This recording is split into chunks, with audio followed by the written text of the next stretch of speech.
परमेश्वरଙ୍କର ପ୍ରିୟ ସନ୍ତାନମାନେ ପବିତ୍ର ଗ୍ରନ୍ଥ ବାଇବଲକୁ परमेश्वरଙ୍କର ପ୍ରେରଣା ଦ୍ୱାରା ଲେଖାଯାଇଅଛି।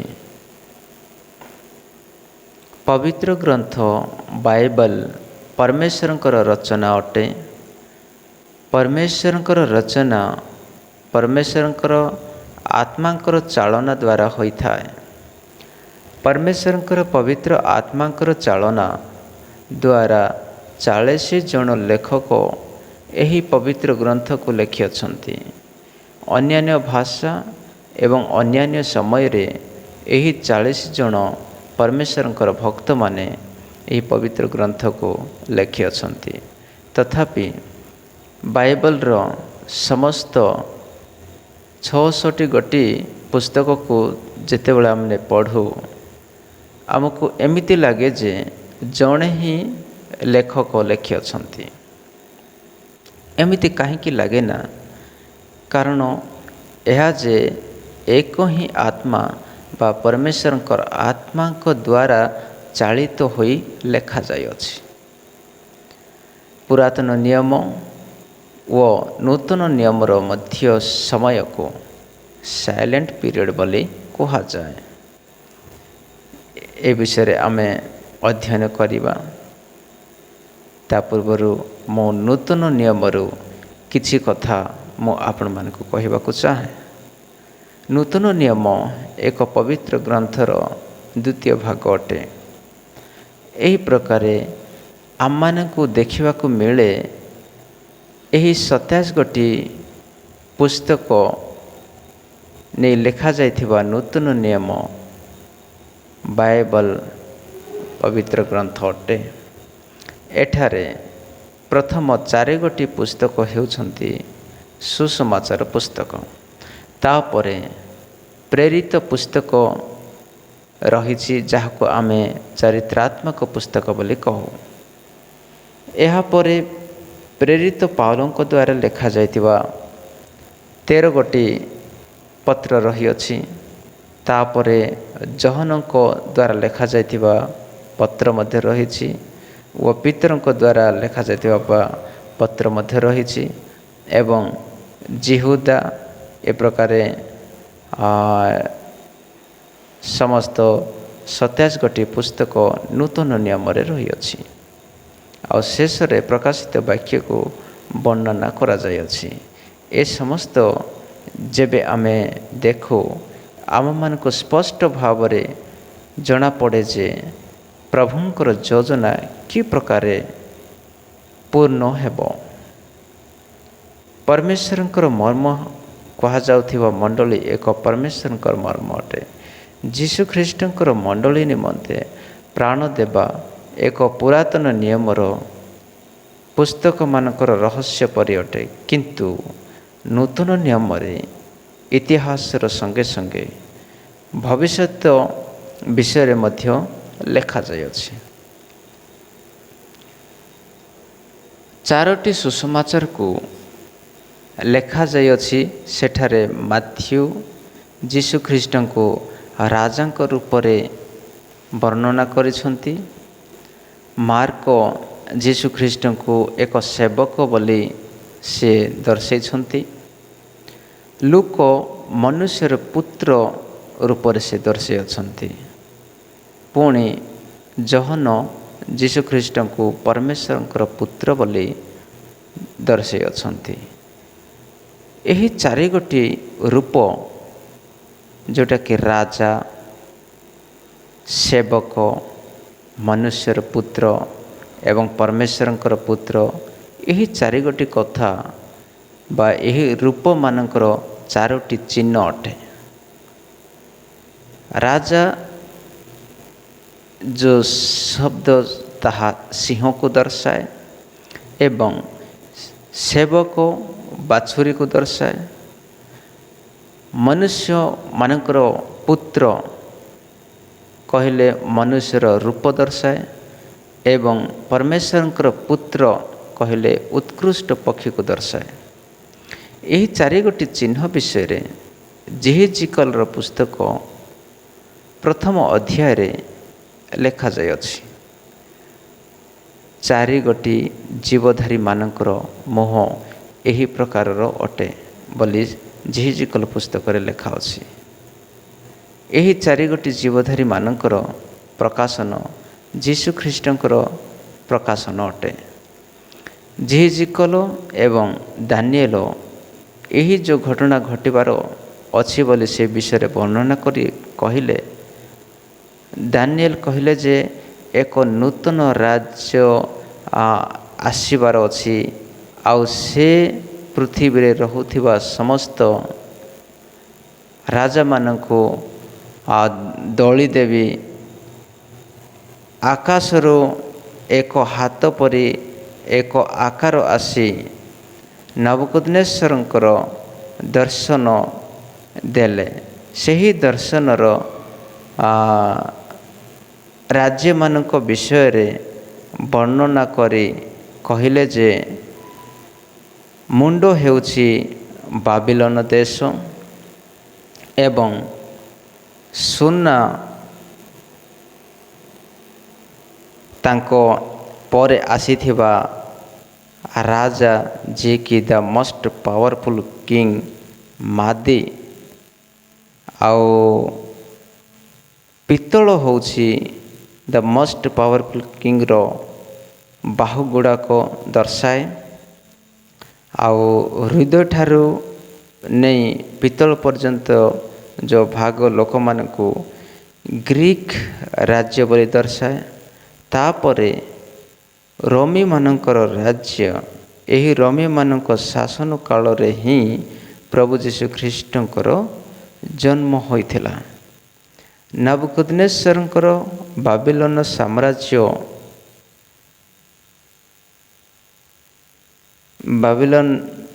ବାବିଲନ ସାମ୍ରାଜ୍ୟ, ମାଦିଙ୍କ ସାମ୍ରାଜ୍ୟ, ଫାରୁସୀମାନଙ୍କର ସାମ୍ରାଜ୍ୟ, ଗ୍ରୀକ୍ ମାନଙ୍କର ସାମ୍ରାଜ୍ୟ ଆଉ ରୋମୀୟମାନଙ୍କର ସାମ୍ରାଜ୍ୟ, ଏହି ପ୍ରକାରେ ସାମ୍ରାଜ୍ୟମାନଙ୍କର ନିର୍ମାଣ ହେବା ପରେ ଶେଷରେ ଗଡ଼ ଲୁହା ବାଲିର ମିଶ୍ରଣ ପରି ସ୍ଥିତି ରହିବ ବୋଲି ଲେଖାଯାଇଅଛି। ରୋମୀୟମାନଙ୍କ ସାମ୍ରାଜ୍ୟର ପରେ ବିଶ୍ୱ ସ୍ୱତନ୍ତ୍ର ହେଲା। ଯେଉଁ ଶାସକମାନେ ଥିଲେ ସେମାନେ ସେହି ଦେଶର ଶାସକ ହୋଇ ରହିଲେ। ଯୀଶୁଙ୍କ ଆସିଲା ପରେ ପ୍ରଥମ ଶତାବ୍ଦୀରେ ଶାସନ ପଦ୍ଧତି ଗୁଡ଼ାକ ସବୁ ବଦଳିଗଲା। 15 ଅଗଷ୍ଟ 1947ରେ ଆମ ଦେଶ ଭାରତକୁ ସ୍ୱତନ୍ତ୍ର ମିଳିଗଲା। ତାର ପୂର୍ବ କାଳରେ ବ୍ରିଟିଶ ଲୋକମାନେ ଆମ ଭାରତ ଦେଶକୁ ଶାସନ କରୁଥିଲେ। ବ୍ରିଟିଶ ସାମ୍ରାଜ୍ୟ ସୂର୍ଯ୍ୟ ଅସ୍ତ ନ ହେବା ସାମ୍ରାଜ୍ୟ ଠାରୁ ସ୍ୱତନ୍ତ୍ର ପାଇଲା। ଇଣ୍ଡିଆ ଓ ପାକିସ୍ତାନର ସ୍ଥାପନା ହେଲା। ଇଣ୍ଡିଆ ଠାରୁ ପାକିସ୍ତାନ ଅଲଗା ହେଲା। ସେହି ସମୟରେ ଦେଖାଯାଏ ତ 50 ଗୋଟି ଦେଶରୁ ଉର୍ଦ୍ଧ୍ୱ ଗଟ୍ ଇଣ୍ଡିଆ ଇଣ୍ଡିପେଣ୍ଡେଣ୍ଟ 50 ବର୍ଷରେ ଏହି ଦେଶମାନଙ୍କୁ ସ୍ୱତନ୍ତ୍ର ମିଳିଗଲା। ଯିଏ ମୋ ଦେଶରେ ରହିଲା ସେଠାରେ ସେମାନଙ୍କର ଶାସନ ଚାଲିଲା। ଯିଏ ଯେଉଁ ଦେଶରେ ରହିଲା ସେ ଦେଶରେ ତାଙ୍କର ଶାସନ ଚାଲିଲା। ପାର୍ଲିଆମେଣ୍ଟାଲ ମେଥଡ଼ ବା ପ୍ରଜା ଶାସନ ପରି ହୋଇଗଲା। ସେହି ପ୍ରକାରେ ବାଲି ଆଉ ଲୁହାର ମିଶ୍ରଣ ଯେଉଁ ଆମେ ଦେଖିଲୁ, ସେହି ପ୍ରକାରର ରାଜ୍ୟ ଆସିବ। ତେବେ ଆକାଶଠାରୁ ଏକ ହାତ ଆସି ଏକ ପଥର ବଡ଼ ବେଗରେ ଆସି ଏ ସମସ୍ତଙ୍କୁ ବିନଷ୍ଟ କରିଦେବ। ଡେମୋକ୍ରାଟିକ୍ ପାର୍ଲାମେଣ୍ଟାରୀ ସିଷ୍ଟମରେ ଚାଲିବା ଲୋକେ ଏହି ସ୍ୱତନ୍ତ୍ରତା ରାଜ୍ୟ ମାନଙ୍କର ଶାସନ ମଧ୍ୟ ଆସିଯିବ। ସରକାରଙ୍କର ଉପରେ ସରକାର, ରାଜ୍ୟମାନଙ୍କ ଉପରେ ରାଜ୍ୟ, ମନୁଷ୍ୟମାନଙ୍କ ଉପରେ ମନୁଷ୍ୟ ଉଠିବ। ପ୍ରଜାମାନଙ୍କ ଉପରେ ଶାସନ କରିବା। ଏହି ପାର୍ଲାମେଣ୍ଟାରୀ ସିଷ୍ଟମ୍ 5 ବର୍ଷରେ ଏକଥର କିମ୍ବା 4 ବର୍ଷରୁ ଏକଥର ବଦଳୁଥିବେ। ଏହାପରେ ବଦଳିବାର ନିୟମ ବହୁତ ଜଲ୍ଦି ଆସିଯିବ। ସେହି ବାରମ୍ବାର ପରିବର୍ତ୍ତନ ସମୟରେ ଯୀଶୁଖ୍ରୀଷ୍ଟଙ୍କର ଆଗମନ, ଯୀଶୁଖ୍ରୀଷ୍ଟଙ୍କର ରାଜ୍ୟର ସ୍ଥାପନା ନିମନ୍ତେ ଆସିବେ। ସେହି ପ୍ରକାରେ ଏକ ପଥର ଆସି ସମସ୍ତ ରାଜ୍ୟମାନଙ୍କୁ ବିଦୀର୍ଣ୍ଣ କରି ଯୀଶୁଖ୍ରୀଷ୍ଟ ତାଙ୍କରି ରାଜ୍ୟକୁ ବା ଶାସନକୁ ଆଣିବେ ବୋଲି ଆମେ ଏସ୍କାଟୋଲୋଜିକାଲ ଷ୍ଟଡିରେ ଦେଖିବାକୁ ପାଉ। ଭବିଷ୍ୟତରେ ଘଟିବା ବିଶେଷ କଥାକୁ କୁହାଯାଇଅଛି। ନୂତନ ନିୟମ ପ୍ରଭୁ ଯୀଶୁଙ୍କ ଲୋକମାନଙ୍କ ଦ୍ୱାରା ସ୍ଥାପିତ ହୋଇଅଛି। New testament is the heart beat of the God. ନୂତନ ନିୟମ ଏକ ପରମେଶ୍ୱରଙ୍କର ହୃଦୟର ହୃତ୍ପିଣ୍ଡ ଅଟେ। ବିନାଶ ହେଉଥିବା ଲୋକମାନଙ୍କୁ ଖୋଜି ବଞ୍ଚାଇବାର ହିଁ ପରମେଶ୍ୱରଙ୍କର ଉଦ୍ଦେଶ୍ୟ ଅଟେ। ମନୁଷ୍ୟର ଉଦ୍ଧାର ନିମନ୍ତେ ପରମେଶ୍ୱର ପ୍ରଭୁ ଯୀଶୁଖ୍ରୀଷ୍ଟଙ୍କୁ ଏ ସଂସାରକୁ ମନୁଷ୍ୟ ରୂପରେ ପଠାଇଲେ। ମନୁଷ୍ୟର ପାପକୁ ନିଜ ଉପରେ ବହି ମନୁଷ୍ୟକୁ ପାପରୁ ଉଦ୍ଧାର କରିବା ନିମନ୍ତେ ସେ କ୍ରୁଶରେ ବଳିଦାନ ହେଲେ। ମାନବ ଜାତିକୁ ପାପ କ୍ଷମାର ଅବସର ଦେବା ନୂତନ ନିୟମର ଏକ ମହା ଆଧ୍ୟାତ୍ମିକ ସତ୍ୟ ଅଟେ। ଏଥିପାଇଁ ଏହି 4ଗୋଟି ସୁସମାଚାର ପୁସ୍ତକ ଯୀଶୁଖ୍ରୀଷ୍ଟଙ୍କର ଡିଫରେଣ୍ଟ ବା ଡେଫିନେଟଲି ପୁସ୍ତକ ବା ସିନପ୍ଟିକ୍ ପୁସ୍ତକ ବୋଲି କୁହାଯାଏ, ଯାହାକି ମାଥ୍ୟୁ, ମାର୍କ, ଲୁକ ଏବଂ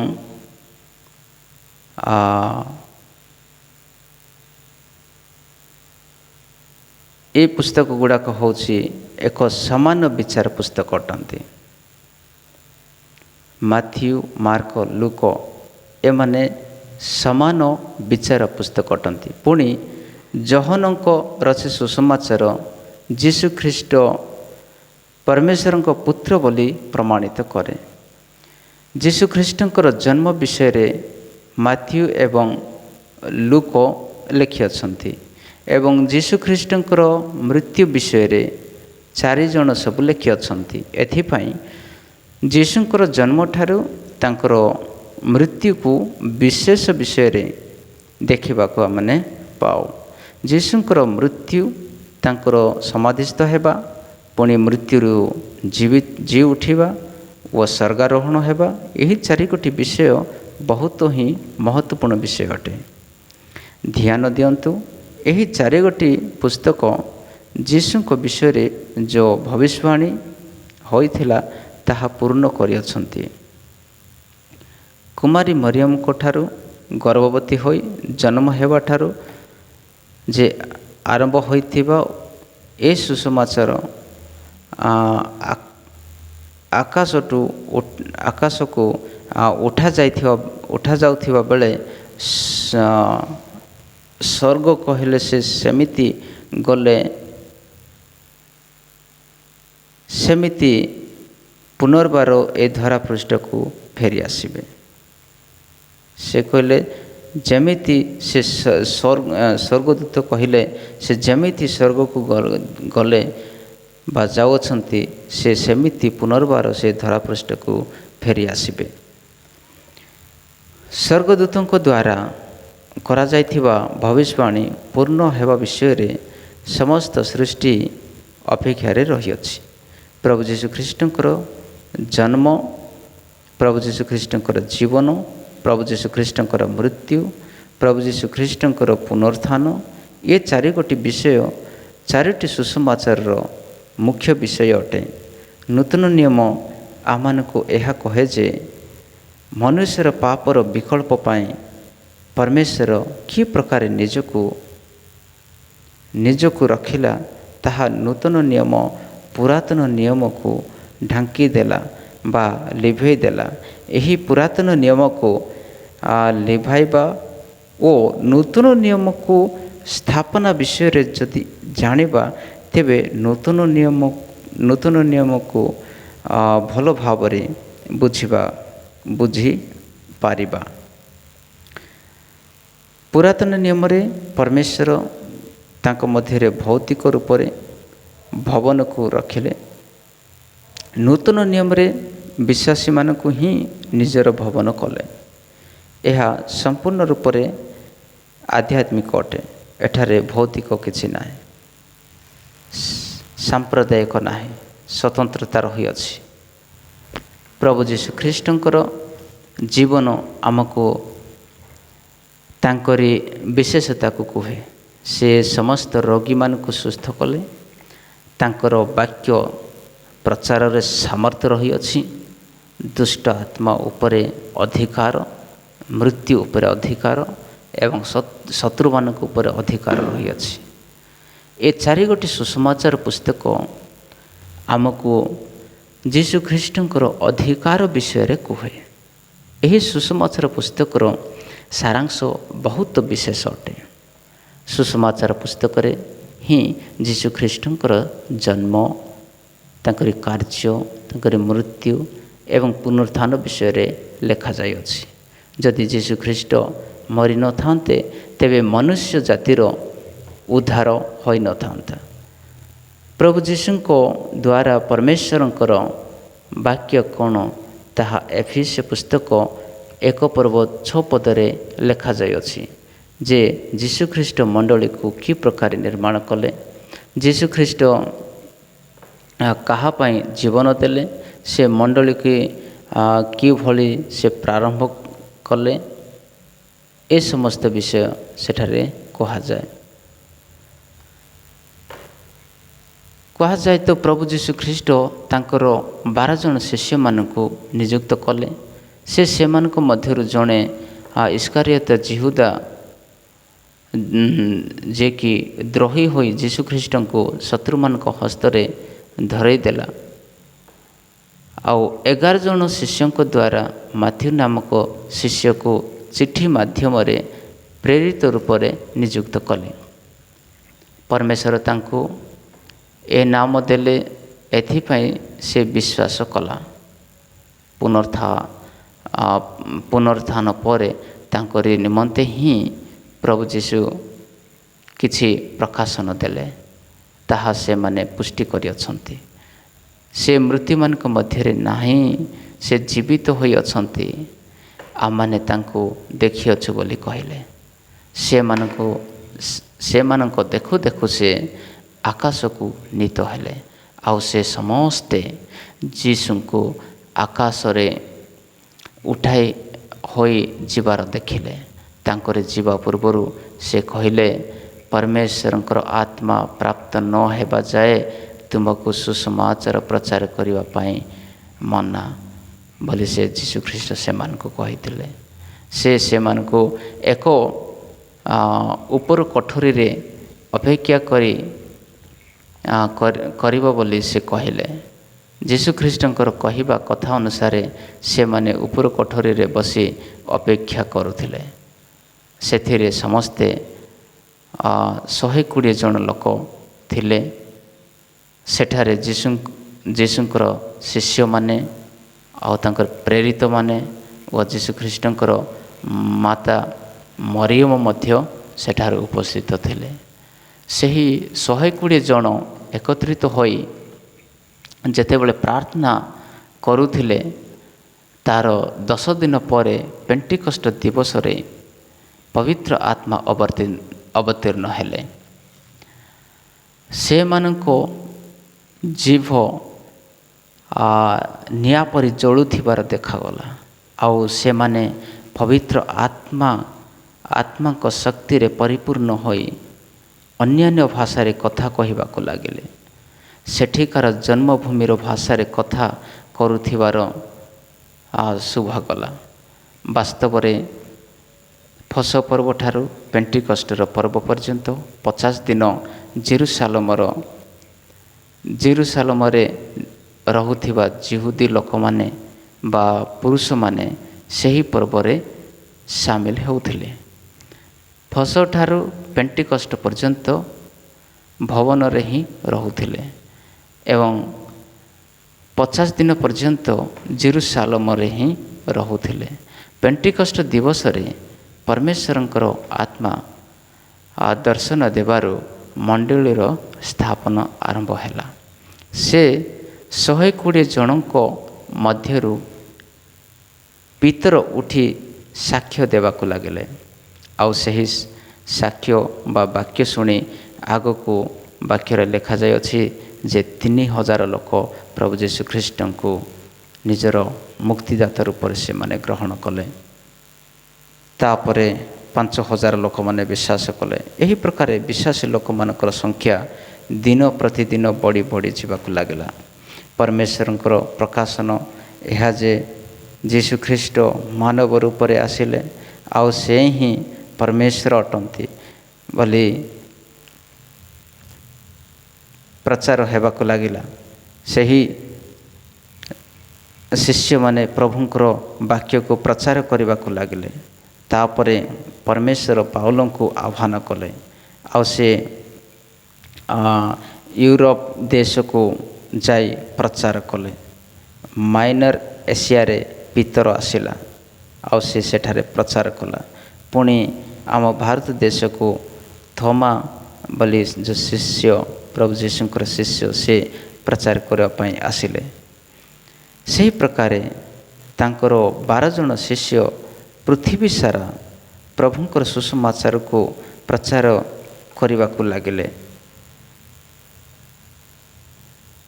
70 ଖ୍ରୀଷ୍ଟାବ୍ଦରେ କମ୍ଫର୍ଟେବଲ ଜୋନ୍ରେ ତିତସର ନାମକ ରୋମର ଗଭର୍ଣ୍ଣର ଆସିଲେ। ତାପରେ ଜିହୁଦୀମାନଙ୍କୁ ପୁରା ଡରାଇଲେ, ଧମକାଇଲେ।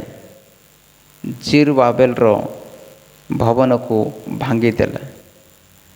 ପ୍ରସ୍ତର ଉପରେ ପ୍ରସ୍ତର ରହିବ ନାହିଁ ବୋଲି ଯୀଶୁଖ୍ରୀଷ୍ଟ ଯେଉଁ କହିଥିଲେ ତାହା ପୂର୍ଣ୍ଣ ହେଲା। ପୁରା ଦୁନିଆରେ ଜିହୁଦୀମାନେ ବିଖରିତ ହେଲେ। ସୁସମାଚାରକୁ ହାତରେ ନେଇ ସେମାନେ ସମସ୍ତ ଜାଗାକୁ ଗଲେ। ସେହି ସମୟରେ ଏମିତି ଘଟଣା ହେଲା ଯେ ଜିହୁଦୀ ଲୋକମାନେ ପ୍ରଭୁ ଯୀଶୁଖ୍ରୀଷ୍ଟଙ୍କୁ ବିଶ୍ୱାସ କରି ଖ୍ରୀଷ୍ଟିଆନ ହେଲେ। ସେ ଲୋକମାନେ ଯେତେବେଳେ ବଢ଼ୁଥିଲେ ସେତେବେଳେ ସାଉଲ ନାମକ ଏକ ଖ୍ରୀଷ୍ଟ ବିରୋଧୀ ପୁଣି ଉଠିଲା। ସେ ଖ୍ରୀଷ୍ଟିଆନ ଲୋକମାନଙ୍କୁ ବହୁତ ତାଡ଼ନା ଦେଉଥିଲା। ଦିନେ ସେ ଖ୍ରୀଷ୍ଟିଆନ ଲୋକମାନଙ୍କୁ ତାଡ଼ନା ଦେବା ନିମନ୍ତେ ଦମିଶ୍କ ନାମକ ଏକ ଜାଗାକୁ ଯାଉଥିଲା। ସେତେବେଳେ ରାସ୍ତାରେ ପରମେଶ୍ୱର ତାକୁ ଦର୍ଶନ ଦେଲେ ଆଉ ସେ ଅନ୍ଧ ହୋଇ 3 ଦିନ ପର୍ଯ୍ୟନ୍ତ ରହିଲେ। ପୁଣି ହାନାନୀ ନାମକ ଏକ ଶିଷ୍ୟ ଭବିଷ୍ୟତ ବକ୍ତାକୁ ପରମେଶ୍ୱର ସାଉଲଙ୍କ ନିକଟକୁ ତା ନିମନ୍ତେ ପ୍ରାର୍ଥନା କରିବା ପାଇଁ ପରମେଶ୍ୱର ପଠାଇଲେ। ପରମେଶ୍ୱର ତାଙ୍କର ଚକ୍ଷୁକୁ ଖୋଲିଦେଲେ। ତାପରେ ସେ 3 ବର୍ଷ ଆରବ ଦେଶରେ ରହିଲେ। ଲେଖନକୁ ଅଧ୍ୟୟନ କରି ପୁରାତନ ନିୟମର ଭବିଷ୍ୟବାଣୀକୁ ନୂତନ ନିୟମର ଯୀଶୁଖ୍ରୀଷ୍ଟଙ୍କର ଜୀବନ ଶୈଳୀକୁ ତୁଳନା କରି ଯୀଶୁଖ୍ରୀଷ୍ଟ ହିଁ ପରମେଶ୍ୱର ଅଟନ୍ତି ବୋଲି ତାଙ୍କରି ଦ୍ୱାରା ହିଁ ଉଦ୍ଧାର ରହିଛି ବୋଲି ଆଉ ତାଙ୍କ ନାମ ଛାଡ଼ି ଆଉ ଦ୍ୱିତୀୟ ଆଉ କେହି କୌଣସି ନାମରେ ଉଦ୍ଧାର ନାହିଁ ବୋଲି ଏକ ଉତ୍ତମ ଶକ୍ତିକୁ ପାଉଲ ନେଇକି ଆସିଲେ। ପାଉଲଙ୍କର ଏହି ପରିବର୍ତ୍ତନତା ବିଷୟରେ ପ୍ରେରିତ ପୁସ୍ତକ 9 ଅଧ୍ୟାୟରେ ଆମମାନଙ୍କୁ ଦେଖିବାକୁ ମିଳେ। ପାଉଲ ଏକ ଏମିତି କ୍ରୂର ବ୍ୟକ୍ତି ଥିଲେ ଯେ ସେ ସ୍ତିଫାନଙ୍କୁ ପଥର ଦ୍ୱାରା ମାରି ହତ୍ୟା କରିଦେଇଥିଲେ। ପ୍ରେରିତ ପୁସ୍ତକ 7 ପର୍ବରେ ଆମମାନଙ୍କୁ ଏହା ଦେଖିବାକୁ ମିଳେ। ପାଉଲ ସେବା କାର୍ଯ୍ୟକୁ ଆସିଲା ପରେ 3ଟି ମିଶନାରୀ ଯାତ୍ରା ସେ କରିଥିଲେ। ସେ ପ୍ରତ୍ୟେକ ମିଶନାରୀ ଯାତ୍ରାରେ ଅନେକ ମଣ୍ଡଳୀ ସ୍ଥାପନା କରିଥିଲେ। ବର୍ଣ୍ଣବା ନାମକ ସହାୟକ ପୁତ୍ର ଜାଗୃତ ପୁତ୍ର ରୂପରେ ଜଣାଯାଏ। ସେ ପାଉଲଙ୍କୁ ଗ୍ରହଣ କଲେ। ପାଉଲଙ୍କୁ ସର୍ବପ୍ରଥମେ ଗ୍ରହଣ କରିବା ବ୍ୟକ୍ତି ବା ଲୋକ ହେଉଛନ୍ତି ବର୍ଣ୍ଣବାସ। ଆଉ ବର୍ଣ୍ଣବାସ ପିତରଙ୍କର ମଧ୍ୟ ସହାୟକ ଅଟନ୍ତି। ତାଙ୍କ ପାଉଲଙ୍କ ସେବା କାର୍ଯ୍ୟକୁ ସୁରକ୍ଷା ନେଇ ତାଙ୍କର ସେବା କାର୍ଯ୍ୟରେ ସାହାଯ୍ୟ କଲେ। ପ୍ରଥମ ମିଶନାରୀ ଯାତ୍ରାକୁ ଏହି 2 ଜଣ ମିଶିକରି ଯାତ୍ରା କରିଥିଲେ। ବର୍ଣ୍ଣବାସଙ୍କର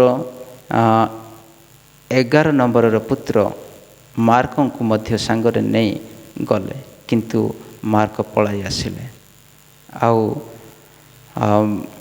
ବଡ଼ କଠୋର ସହିତ ମାର୍କଙ୍କୁ ସାଙ୍ଗରେ ନେବା ପାଇଁ ମନା କରୁଥିଲେ, କିନ୍ତୁ ବର୍ଣ୍ଣବାସ ତାଙ୍କୁ ସାଥିରେ ଯିବା ପାଇଁ କହିଥିଲେ। ଏହି 2ଟି ମତଭେଦ କାରଣରୁ 2 ଜଣ ବା ପାଉଲ ଏବଂ ବର୍ଣ୍ଣବାସ ଅଲଗା ଅଲଗା ହୋଇ ବର୍ଣ୍ଣବାସ ମାର୍କଙ୍କୁ ନେଇ ସେବା ଆରମ୍ଭ କଲେ। ଆଉ ପାଉଲ ଶିଲାକୁ ନେଇ ସେବା କାର୍ଯ୍ୟ ଆରମ୍ଭ କଲେ। ତିତସ ତିମୋଥୀଙ୍କୁ ନେଇ ସେବା କାର୍ଯ୍ୟ ଆରମ୍ଭ କଲା।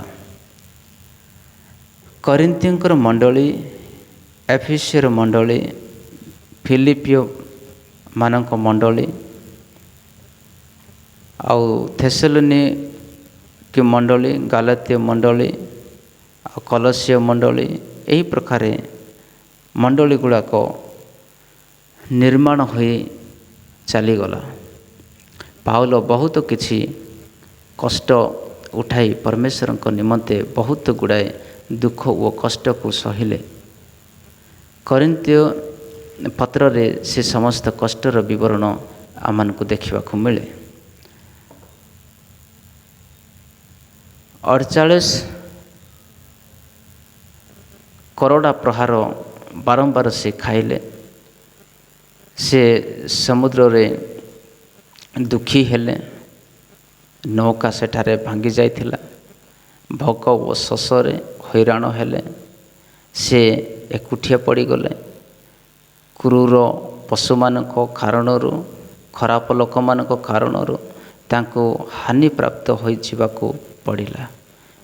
ଏତେ ଗୁଡ଼ାଏ ଭୟଙ୍କର କଷ୍ଟକୁ ପାଇ ମଧ୍ୟ ସେ କହିଲେ, ଏ ସମସ୍ତ ପରିସ୍ଥିତି ମଧ୍ୟରେ ମୋର ଏକ ହିଁ ଲକ୍ଷ୍ୟ ଅଟେ ଯେ ମୁଁ ପ୍ରଭୁ ଯୀଶୁ ଖ୍ରୀଷ୍ଟଙ୍କର ସୁସମାଚାରକୁ ମୁଁ ପ୍ରଚାର କରିବି। ଏହି ପ୍ରକାର ସେ ବାଇବଲରେ 13ଗୋଟି ପତ୍ରକୁ ଲେଖିଅଛନ୍ତି। ପୁଣି ଏବ୍ରୀ ପୁସ୍ତକକୁ ଯଦି ମିଶାଇବା ତେବେ ସେ 14ଗୋଟି ପତ୍ରକୁ ଲେଖିଅଛନ୍ତି। କିନ୍ତୁ ଏବ୍ରୀ ପୁସ୍ତକର ଲେଖକ କିଏ ବୋଲି ଏପର୍ଯ୍ୟନ୍ତ ସମ୍ପୂର୍ଣ୍ଣ ଭାବରେ ଜଣାପଡ଼ିନାହିଁ। ପିତର 2ଗୋଟି ପତ୍ରକୁ ଲେଖିଅଛନ୍ତି। ତାପରେ ଜହନ 3ଗୋଟି ପତ୍ରକୁ ଲେଖିଅଛନ୍ତି। ଏହି ପ୍ରକାର ଜହନର ସେ ସୁସମାଚାରକୁ ଏବଂ ପ୍ରକାଶିତ ବାକ୍ୟକୁ ମଧ୍ୟ ଲେଖିଅଛନ୍ତି। ପୁଣି ଯୀଶୁଖ୍ରୀଷ୍ଟଙ୍କର ଭାଇ ଯାକୋବ ଓ ଯିହୁଦା ସେମାନେ ମଧ୍ୟ ଗୋଟିଏ ଗୋଟିଏ ଲେଖାଏଁ ପତ୍ର ଲେଖିଅଛନ୍ତି। ଶେଷରେ ପରମେଶ୍ୱର ତାଙ୍କର ଭବିଷ୍ୟତର ପ୍ରକାଶନକୁ ଦେବା ନିମନ୍ତେ ପତ୍ମସ୍ ନାମକ ଟାପୁରେ ପରଦେଶୀ ହୋଇ ରହିବା ଜହନଙ୍କୁ ପ୍ରକାଶିତ ବାକ୍ୟକୁ ଦେଲେ। ପ୍ରକାଶିତ ବାକ୍ୟର ପ୍ରଥମ ଅଧ୍ୟାୟରେ ଯୀଶୁଖ୍ରୀଷ୍ଟ ତାଙ୍କୁ ଦର୍ଶନ ଦେଲେ ଏବଂ 2 ଆଉ 3 ଅଧ୍ୟାୟରେ ସାତଟି ମଣ୍ଡଳୀର ଲେଖନ, 4th ଅଧ୍ୟାୟରେ ଆକାଶ ଖୋଲି ମଣ୍ଡଳୀକୁ ଉଠାଇ ନେବା, ସେହି ବିଷୟରେ ଦାନିଏଲଙ୍କ ଦ୍ୱାରା କୁହାଯାଇଥିବା 70 ସପ୍ତାହର ଅନ୍ତିମ ସପ୍ତାହ, 7 ବର୍ଷ ପୁରା ହେବାର ଅନ୍ତିମ ସପ୍ତାହରେ ଖ୍ରୀଷ୍ଟ ବିରୋଧୀ ବା 7 ବର୍ଷ ପରେ ଯୀଶୁଙ୍କର ପୃଥିବୀକୁ ଆସିବା, ପବିତ୍ର ମୃତକ ଲୋକମାନଙ୍କୁ ପୁନରୁତ୍ଥାନ ହେବା ଏବଂ ତାଙ୍କ ସହିତ ରାଜ୍ୟ କରିବା, ତାଙ୍କର ଖ୍ରୀଷ୍ଟ ବିରୋଧୀ ସହିତ ସାମ୍ନା କରିବା, ଶୟତାନକୁ 1000 ବର୍ଷ ପାଇଁ ପାତାଳ କୁଣ୍ଡରେ ବନ୍ଦୀ କରି ରଖିବା, 1000 ବର୍ଷ ପର୍ଯ୍ୟନ୍ତ ପୃଥିବୀ ଉପରେ ଯୀଶୁଙ୍କର ଶାସନ କରିବା, ତାପରେ କିଛି ସମୟ ପାଇଁ ଶତ୍ରୁ ଶୟତାନକୁ ଛାଡ଼ିଦେବା, ଆଉ ଶତ୍ରୁ ପ୍ରଭୁଙ୍କର ବିରୁଦ୍ଧରେ କାମ କରିବା, ତାପରେ ସ୍ୱର୍ଗରୁ ନିଆଁ ଆସି ତାକୁ ଜଳାଇ ଦେବା, ତାପରେ ତାଙ୍କର ବିଚାର କରିବା ଏବଂ ମୃତକମାନଙ୍କୁ ଉଠାଇ ବିଚାର କରିବା। ବିଚାର ପରେ ଅଗ୍ନିର କୁଣ୍ଡରେ ଶୈତାନ ଓ ତାଙ୍କ ଦଳକୁ ନିକ୍ଷେପ କରିବା, ଅପବିତ୍ର ଲୋକମାନଙ୍କୁ ମଧ୍ୟ ସେଠାରେ ପକାଇବା, ବିଶ୍ୱାସ କରୁଥିବା ସମସ୍ତ ବିଶ୍ୱାସୀମାନଙ୍କୁ ନୂଆ ପୃଥିବୀ ଓ ନୂତନ ଆକାଶରେ ଯୀଶୁଙ୍କ ସହିତ ଅନନ୍ତ କାଳ ପର୍ଯ୍ୟନ୍ତ ତାହାଙ୍କ ସହିତ ରହିବା ପାଇଁ ପରମେଶ୍ୱରଙ୍କର ପ୍ରସ୍ତୁତି, ପଞ୍ଚତନ୍ତ୍ରର ସମସ୍ତ ପ୍ରକାର ସମ୍ପୂର୍ଣ୍ଣ ଭାବରେ ସମାପ୍ତ ହେବା, ସୂର୍ଯ୍ୟ ଚନ୍ଦ୍ର ସମୁଦ୍ରର ଟଳିଯିବା, ପୃଥିବୀର ଟଳିବା, ନୂତନ ପୃଥିବୀ ଓ ନୂତନ ଆକାଶର ସ୍ଥାପନ କରିବା, ପ୍ରଭୁ ଯୀଶୁ ଖ୍ରୀଷ୍ଟ ତାଙ୍କ ସଙ୍ଗେ ରହିବା, ଏ ସମସ୍ତ ସେ ଲେଖି ଅଛନ୍ତି, ଯିଏକି ଜହନ ଆଉ ଏହି ସମସ୍ତ ବିଷୟ ସେ ଲେଖି ଅଛନ୍ତି। ଏହି ପ୍ରକାରେ ପ୍ରକାଶିତ ବାକ୍ୟ ଠାରେ ବାଇବଲଟି ସମାପ୍ତ ହୁଏ। ଏସ୍କାଟୋଲୋଜିକାଲ କହୁଥିବା କଥା ଉପରେ ପ୍ରକାଶିତ ବାକ୍ୟରେ ଲେଖା ହୋଇଅଛି। ଆମେ 3 ଅଧ୍ୟାୟ ପର୍ଯ୍ୟନ୍ତ ହିଁ ମଣ୍ଡଳୀ ବିଷୟରେ କହିବାର ଆମମାନଙ୍କୁ ଦେଖିବାକୁ ମିଳେ। ତାହାକୁ ଅନୁଗ୍ରହର ସମୟ କୁହାଯାଏ। ଏହି ଅନୁଗ୍ରହର ସମୟରେ ସେ ବିନା ମୂଲ୍ୟରେ ସେ ତାଙ୍କର ପୁତ୍ରଙ୍କ ଦ୍ୱାରା ପାପକୁ କ୍ଷମା କରି ଉଦ୍ଧାରକୁ ଦେଉଅଛନ୍ତି। ଏହା ବହୁତ ବିଶେଷ ବିଷୟ ଅଟେ। ପ୍ରଭୁ ଆଶୀର୍ବାଦ କରନ୍ତୁ।